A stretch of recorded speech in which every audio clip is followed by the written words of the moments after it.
और सागर खेल का देखने वाले भी सभी दर्शकों मेरा हार्दिक राम राम। आज मैं बैठा हूँ विधानसभा बहादुरगढ़ में प्रॉपर।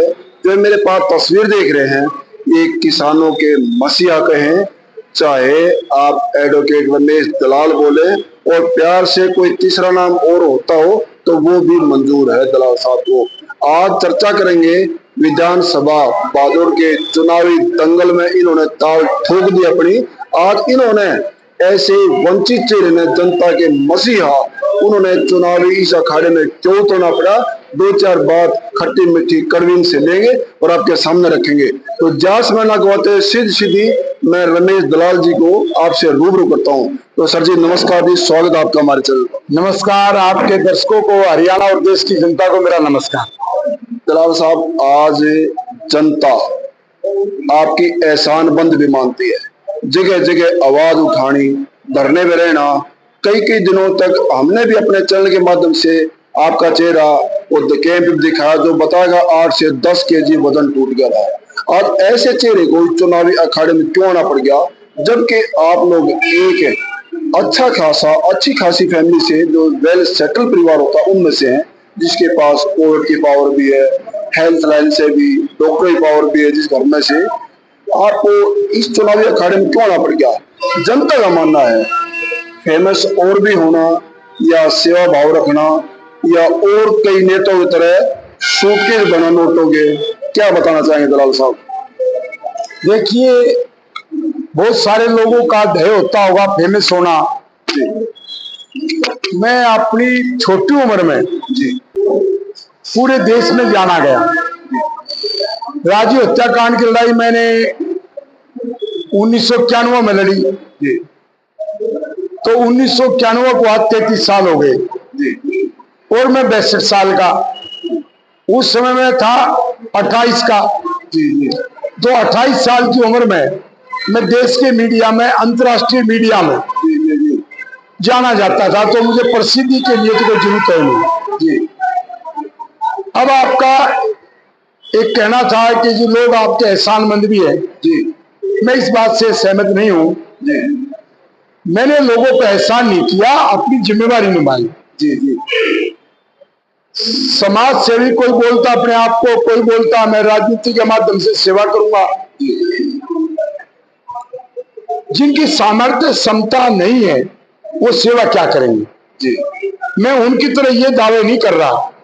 मैं एक बात पूछता हूं, हमारा सोनीपत, बहादुरगढ़ और बादड़ी, बीच में आ गया खरखोदा, ये चार ऐसे लगते हैं बॉर्डर के साथ। उसके आगे गुड़गांवा और फिर फरीदाबाद, ये बड़ी बेल्ट है। तो गुड़गांव फरीदाबाद तो पहुंच गए आसमान में, और बॉर्डर के साथ लगता हुआ सोनीपत, खरखोदा, बहादुरगढ़, बादड़ी, ये क्यों पिछड़ा, जबकि हमारा यहाँ का मुख्यमंत्री भी था।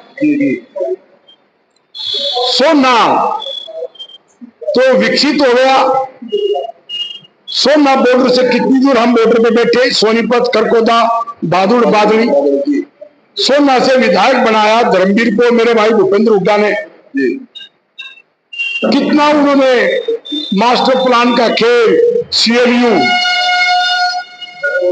तो जहां बंदरबाग थी वो किया। बहादुरगढ़ की तरफ, खरखोदा, सोनीपत, बादली की तरफ ध्यान नहीं।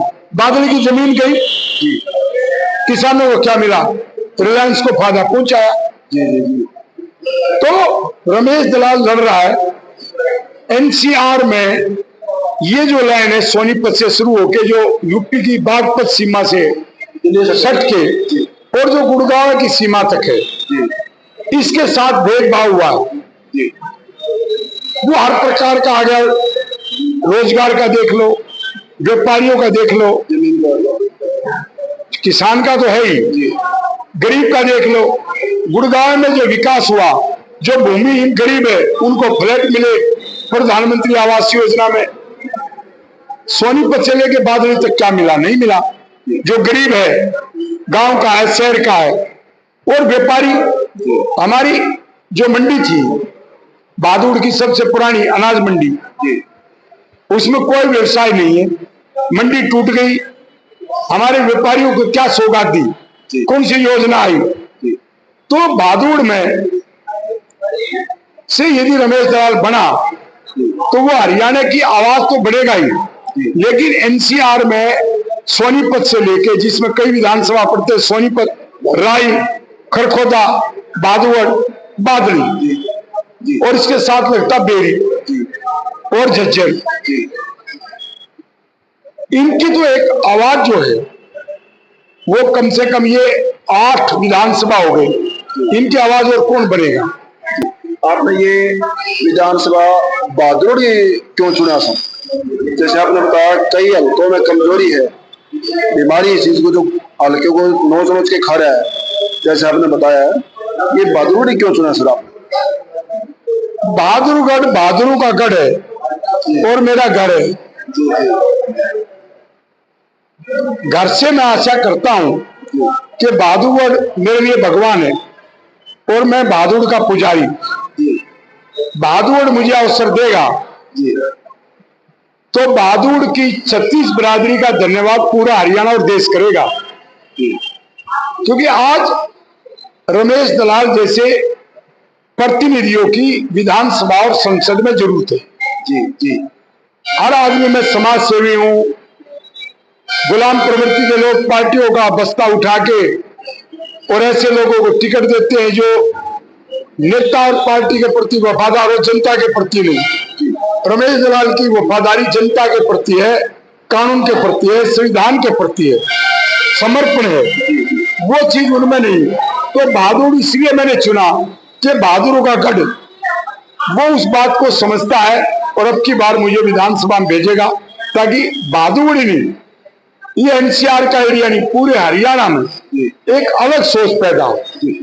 कई बार बड़ी बड़ी राष्ट्रीय पार्टी, क्षेत्रीय पार्टी सामने आ रही है, टक्कर में कह सकते हैं उनको टिकटार्थियों को कई हजारों में वोट मिलते हैं पार्टी की तरफ से एज ए गिफ्ट। क्या रमेश दलाल जी ने नहीं कोशिश की पार्टी से जो उनको भी जफा मिलता वोट बैंक का, पार्टी तरफ से मदद का, या उधर से मदद नहीं लेनी चाहिए, जनता के बीच में अकेले उतरना चाहा, क्या बताएंगे सर? देखिए, मैं अपने जीवन का पहला चुनाव लड़ा आजाद उम्मीदवार रोहतक से 1996 में, और उस समय भूपेंद्र उड़ाव चुनाव नहीं जीतता, देवीलाल जी मेरी वजह से हारे। मेरा ये बहादुर हल्का रोहतक लोकसभा में पड़ता नहीं, फिर भी लोगों ने मेरी बहुत अच्छी वोट डाली। मैं युवा था 96 में। फिर मैं एक चुनाव कांग्रेस की टिकट पर लड़ा।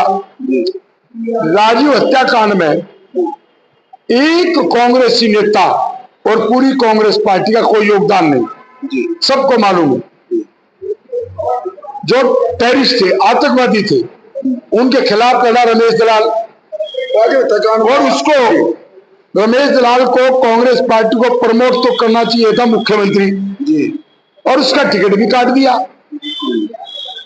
अब दोबारा मैं कांग्रेस के लिए जो प्रयासरत था तो इन लोगों की आवाज थी, क्योंकि मैं 10 साल जो भाजपा का कुशासन था उसके खिलाफ मैंने ही लड़ाई लड़ी है। तो जिसके खिलाफ लड़ाई लड़ी उस पार्टी से मैं चुनाव लड़ूंगा नहीं। जो बाकी पार्टियां उन सब ने टिकट ऑफर की, उनका कोई वजूद नहीं है। कांग्रेस पार्टी को मेरा सम्मान करना चाहिए था और बहादुर का सम्मान भी करना चाहिए था। बहादुर का सम्मान तो इसलिए कि एक ही गांव के उम्मीदवार लड़ रहे हैं, वो गांव तो मेरे लिए प्रिय लोहा माजरा, लेकिन एक ही जगह पानी खड़ा रहता है तो काई जमती है, कीचड़ पैदा होता है और वो फैलता रहे तो उससे सुगंध निकलती है, पैदावार बढ़ती है, प्रोडक्शन बढ़ता है। तो कोई भी पार्टी लोहा में क्यों, तो इसलिए राजेंद्र जून को टिकट दिया कि राजेंद्र जून की वफादारी वो जनता के प्रति नहीं है, वो भूपेंद्र के प्रति है, और मेरी वफादारी जनता के प्रति है। तो मजबूत उम्मीदवार को पार्टियां टिकट नहीं देंगी। और आता सर, एक जनता कई जगह परेशान है, बड़े बड़े खाप के प्रधान भी केंद्रीय बाग बोलते हैं कि पार्टियां जो है जहां खाप चाहती है मौजूदा लोग चाहते हैं उसको टिकट नहीं मिलती, पार्टी अपनी मनमानी करती है। इसी तरह लोग आजाद उम्मीदवार पर ताकत लगाते हैं ताकि उसको पार्टी बुलाते टिकट देगी चंडीगढ़, लेकिन जनता चाहती है हम फलाने आदमी को अपनी तरफ से चंडीगढ़ भेजें। तो उसमें दलाल साहब क्या बताएंगे, कई जगह उतार चढ़ाव हो रहे हैं। अब जैसे गुहाने से, देखिए छोटा जिक्र करूंगा मैं, आजाद उम्मीदवार अरज शिकार लड़ रहा है क्योंकि उन्होंने 125-150 बात, लड़कियों की शादी, जरूरतमंद सामान मदद की है। क्या जनता का जो काम करेगा वो टिकट के लायक नहीं है, या जिसको पार्टी चाहेगी उसी को टिकट मिलेगी? इसमें दलाल साहब क्या बताना चाहेंगे कि जिसको खाप चाहे, आपने भी कई खापों के लिए, दलाल खाप के लिए, सुहा के लिए भी एक पत्र नहीं भेजा भाई इनमें से टिकट मिलनी चाहिए, क्या बताएंगे सर?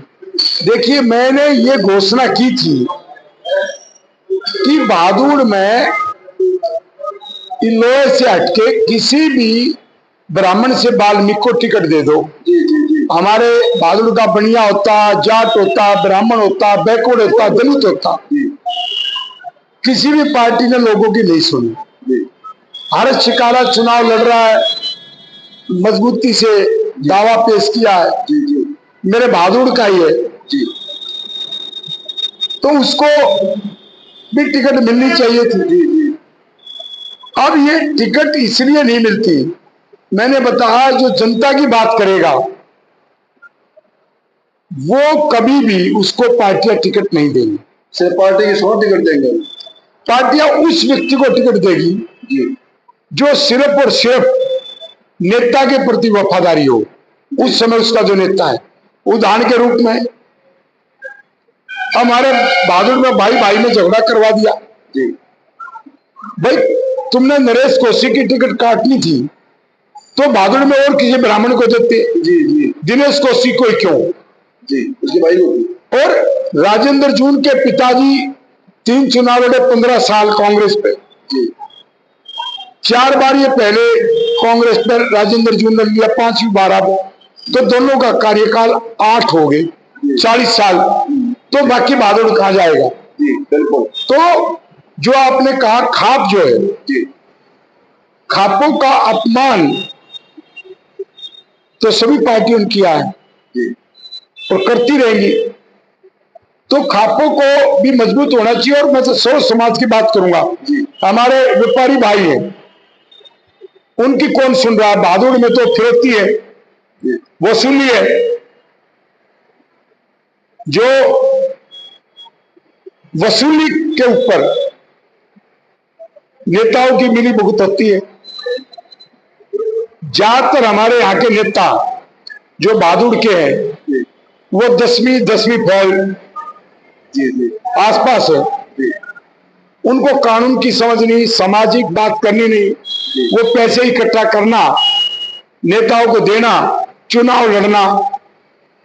राजेंद्र जून जो है वो ग्रेजुएट तो है, लेकिन अभी 2 दिन पहले दीपेंद्र ने कहा कि पिछली बेंच से बैठ के जो ये कहेगा भूपेंद्र हुड्डा उसको समर्थन देगा, उसमें खरा उतरता था राजेंद्र जून। तो 23 कांग्रेस का टिकट मांग रहे, 23 का तो अपमान हुआ ना 22 का। उसको तो वो वफादार नहीं माना, तो वो सारे क्यों कांग्रेस में बैठे? जब दीपेंद्र कह गया कि ये हमारे प्रति वफादार नहीं है, तो इसका मतलब 22 लोगों की वफादारी कांग्रेस के प्रति है। तो कांग्रेस का उम्मीदवार तो रहा नहीं, दीपेंद्र के बयान से तो भूपेंद्र हुड्डा का उम्मीदवार हो गया, कांग्रेस का उम्मीदवार रहा नहीं। तो इसलिए कांग्रेसियों को भी सोचना चाहिए, मेरा साथ देना चाहिए।